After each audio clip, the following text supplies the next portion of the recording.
और एक इंजीनियर जो हैरानी से देख रहा था कि यह लड़का बेतरतीब नहीं बल्कि बिल्कुल सटीक पैटर्न में तिजोरी को छू रहा है।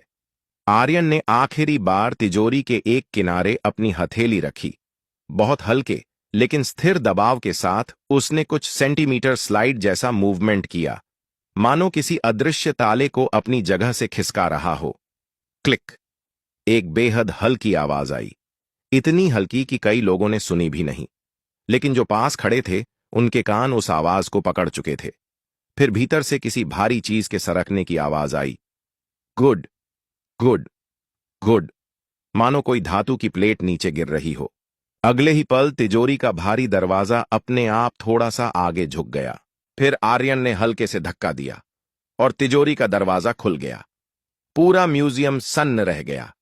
कुछ सेकंड तक किसी को समझ ही नहीं आया कि हुआ क्या है। फिर अचानक कैमरों की फ्लैश तेज हो गई। भीड़ में एक लहर की तरह शोर उठा, खुल गई, तिजोरी खुल गई! किसी ने चिल्लाकर कहा, इम्पॉसिबल! किसी ने अविश्वास में अपने सिर पर हाथ रख लिया। अमेरिकन टेक्नीशियन का चेहरा सफेद पड़ चुका था। वह दौड़कर तिजोरी के पास आया। जोड़ देखे, हिंजेस देखे, लॉक मैकेनिज्म को परखा। उसने अंदर झांका, फिर बाहर देखा और फिर आर्यन की तरफ। तिजोरी के अंदर न सोने के ढेर थे, न हीरे, न चमकते गहने। अंदर थीं चमड़े की पुरानी थैलियां, तांबे के सिलेंडर, सील लगे दस्तावेज, राजवंश की मोहरें और कुछ धातु की प्लेटें जिन पर पुरानी लिपि खुदी हुई थी। इतिहासकारों के लिए यह सब सोने से भी ज्यादा कीमती था। एक सीनियर इतिहासकार ने कांपते हाथों से एक दस्तावेज उठाया, लिखावट देखी, मुहर देखी और भावुक होकर बोला, यह तो उसी राजवंश की असली जमीन की संधियां हैं। उन्होंने कहा, यह वही मुहर है जिसके बारे में अब तक सिर्फ कहानियां थीं। यह तो इतिहास की किताबें बदल देगा। भीड़ में किसी ने कहा, हम सोना ढूंढने आए थे और हमें इतिहास मिल गया। अमेरिकन टेक्नीशियन, जिसने दुनिया भर में अपने टूल्स और कोड से अनगिनत ताले खोले थे, धीरे से बोला, यह असंभव है। न कोई दिखाई देने वाला की होल, न कोई कोड, न कोई कॉम्बिनेशन इनपुट। फिर तुमने इसे कैसे खोला? आर्यन ने शांत आवाज में कहा, सर, यह ताला मशीन से नहीं, याद से खुलता है। जब इसे बनाया गया था तब इसके तरीके एक खास किताब में लिखे गए थे। मेरे दादा कहा करते थे, हमारे पूर्वज ताले बनाते थे। मुझे लगा शायद इसे भी उन्हीं लोगों ने बनाया होगा। मैंने बस वही पैटर्न अपनाया जो उस पुरानी किताब में लिखा था। उसके शब्द बहुत साधारण थे, लेकिन उनके पीछे पीढ़ियों की जमा की हुई ज्ञान की ताकत खड़ी थी। वह सिर्फ अपनी बात नहीं कर रहा था, वह अपने दादा, परदादा और उस पूरी विरासत की बात कर रहा था जिसे समय के साथ राजा के लोग कहकर भुला दिया गया था। सरकार ने तुरंत प्रेस कॉन्फ्रेंस बुला ली। आर्यन को मंच पर बुलाया गया।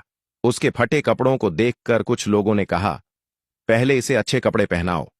लेकिन आर्यन उसी हालत में हल्का डर और गहरा गर्व लिए मंच पर खड़ा रहा। एक वरिष्ठ अधिकारी ने घोषणा की, आज इस बच्चे ने सिर्फ एक तिजोरी नहीं खोली है, इसने हमारे इतिहास का एक बंद कमरा खोल दिया है। सरकार इसकी पढ़ाई की पूरी जिम्मेदारी लेगी।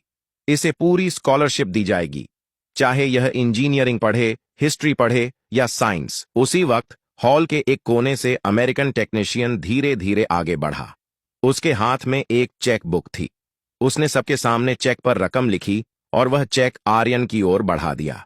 फिर धीमी आवाज में बोला, मैंने चैलेंज दिया था और मुझे अपना वादा निभाना है। कभी कभी किसी संस्कृति की जानकारी किसी भी आधुनिक तकनीक से ज्यादा बड़ी होती है। आर्यन के पिता भावुक हो रहे थे।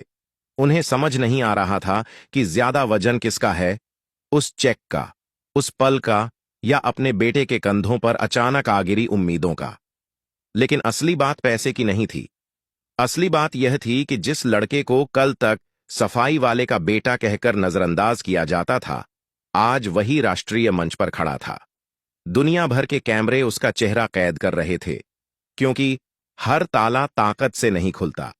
कुछ ताले इतिहास से खुलते हैं, कुछ ताले मशीनें नहीं, यादें खोलती हैं, कुछ ताले चाबी नहीं, सही कहानी मांगते हैं। आर्यन गरीब था। उसके पास अच्छा स्कूल नहीं था, अच्छे कपड़े नहीं थे, उसके पास कोई डिग्री नहीं थी, लेकिन उसकी जानकारी अमीर थी। पीढ़ियों की विरासत से, जिज्ञासा से और उस हिम्मत से जो उसे भीड़ के बीच से आगे ले आई।